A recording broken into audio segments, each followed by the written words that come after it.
Чингис хаан үндэсний музейд Монгол хэмээхийн нэрийн судалгаа номын нээлт боллоо. Монгол улсын ерөнхийлөгчийн тамгын газар үндэсний аюулгүй байдлын зөвлөлийн ажлын албанаас эрхлэн гаргасан юм а.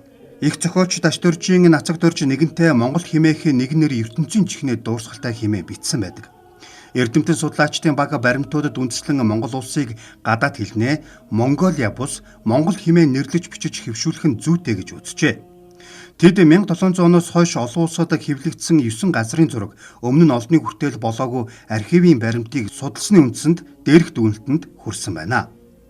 Номын зөвлөхөөрөө Монгол улсын ерөнхийлөгчийн боловсрол шинжилгээ ухаан технологийн бодлогын зөвлөх доктор Лодо Аравсал ажиллажээ. Энэ бол монголчууд бол түүхэнд өөрсдөө бол монголчууд гэж нэрлэж ирсэн. Энэ бол хөдөлгөөншгүй байдалтай зүйл. Харин дэлхийн ертөнцийн улс орнууд Монгол улсыг хэрхэн нэрлэж ирсэн.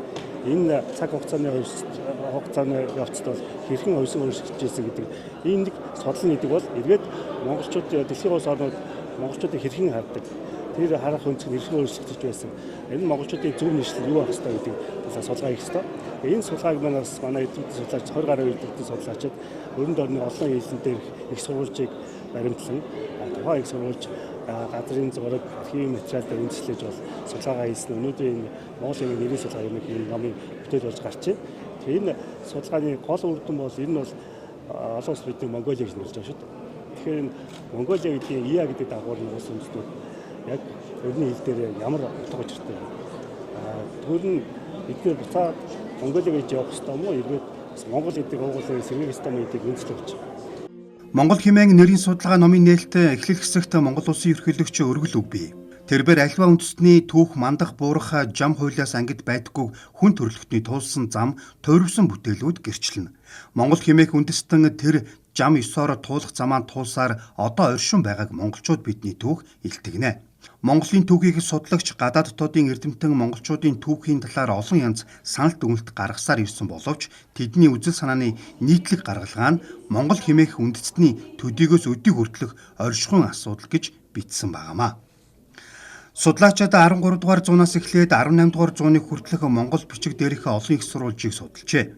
Мөн төвд манж, хятад, солонгос зэрэг дорн дахны хэл, орос, англи, герман, франц, итали, испани, чех, турк зэрэг өрн дахны хэлний дурсгал архивын баримт бичгийг судалсан байнамаа. Монголиа гэдэг хоёр нэр ирнэ ямар шиг хэлбэрээр энэ дэлхийн түүхэнд тэмдэглэж ирсэн бэ гэдгийг л тодруулж гаргахыг зорьсон бүтээл.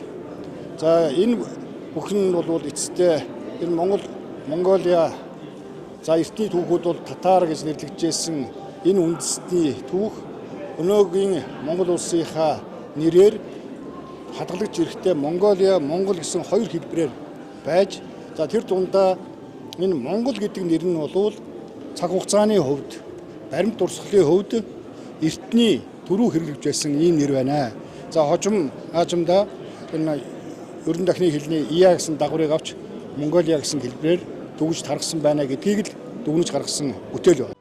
Өнгөрсөн 8 зугаар үеийн хугацаанд үг дээдс жухмал энэ нэрээр төр улсаа нэрлсээр бичлэг дуудлагыг нь ч өөрчилж хувиргалгүй ирсэн.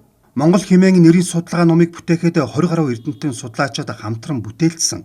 Монгол хэл дээрх сурвалжтайхаа монгол хэмээх нэр өрн дорн дахны хэлнээ архивын баримт дах газрын зураг дах судалгаануудаас баримтлан бүтээсэн байнамаа.